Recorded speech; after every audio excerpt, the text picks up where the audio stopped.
हरियाणा में 17 अक्टूबर को शपथ ग्रहण समारोह हो सकता है। 17 अक्टूबर को ही नई सरकार के मंत्री भी शपथ लेंगे। रिपोर्ट्स की माने तो समारोह से पहले बैठक में सैनी को औपचारिक तौर पर विधायक दल का नेता चुना जाएगा। हरियाणा में विधानसभा चुनाव के नतीजे आने के बाद अब सरकार बनाने की कवायद तेज हो गई है। लगातार तीसरी बार सत्ता में आई बीजेपी ने गृह मंत्री अमित शाह और मध्य प्रदेश के सीएम मोहन यादव को हरियाणा का ऑब्जर्वर नियुक्त किया है। बीजेपी ने हरियाणा विधानसभा की 90 में से 48 सीट जीतकर लगातार तीसरी बार सत्ता में वापसी की है। हालांकि नायब सिंह सैनी का ही एक बार फिर मुख्यमंत्री बनना तय माना जा रहा है। रिपोर्ट्स के मुताबिक एक इंटरव्यू के दौरान सैनी ने बताया कि 17 अक्टूबर को शपथ ग्रहण समारोह होगा। ये समारोह पंचकुला के परेड ग्राउंड पर सुबह 10 बजे से होगा। प्रधानमंत्री नरेंद्र मोदी भी इसमें शामिल होंगे। शपथ ग्रहण समारोह में बीजेपी शासित राज्यों के मुख्यमंत्री और पार्टी के वरिष्ठ नेता शामिल होंगे। नायब सिंह सैनी ने बताया कि 17 अक्टूबर को पीएम मोदी शपथ ग्रहण समारोह में आएंगे। ऑब्जर्वर तय करेंगे कि विधायक दल का नेता कौन होगा। 17 अक्टूबर को ही नई सरकार के मंत्री भी शपथ लेंगे। समारोह से पहले बैठक में सैनी को औपचारिक तौर पर विधायक दल का नेता चुना जाएगा। हरियाणा में बीजेपी ने हैट्रिक लगा दी है। ये अपने आप में रिकॉर्ड है, क्योंकि हरियाणा में कभी भी कोई पार्टी लगातार तीसरी बार चुनाव नहीं जीती है। इतना ही नहीं, हरियाणा के इतिहास में बीजेपी की ये अब तक की सबसे बेहतरीन परफॉर्मेंस भी है।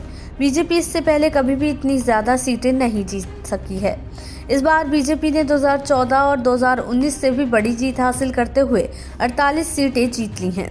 2014 में बीजेपी ने 47 और 2019 में 40 सीटें जीती थी। वहीं नतीजे से पहले तक कांग्रेस की वापसी का अनुमान लगाया जा रहा था, लेकिन कांग्रेस इस बार 37 सीटें ही जीत सकी है। 2 सीटें इनेलो को मिली हैं। वहीं 3 निर्दलीय उम्मीदवार जीते हैं। तीनों निर्दलियों ने बीजेपी को समर्थन दे दिया है। आपको बता दें, इस साल हुए लोकसभा चुनाव में हरियाणा में भाजपा का प्रदर्शन अच्छा नहीं रहा था। वो यहां पर 10 में से केवल 5 सीटें ही जीत पाई थी। लेकिन हालिया विधानसभा चुनाव में भाजपा के लिए चीजें पूरी तरह से बदल गई हैं।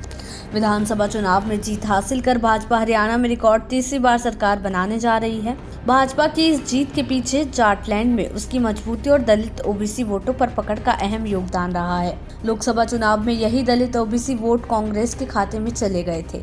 इसके अलावा सरकार की लोक कल्याणकारी योजनाओं की भूमिका भी काफी अहम रही।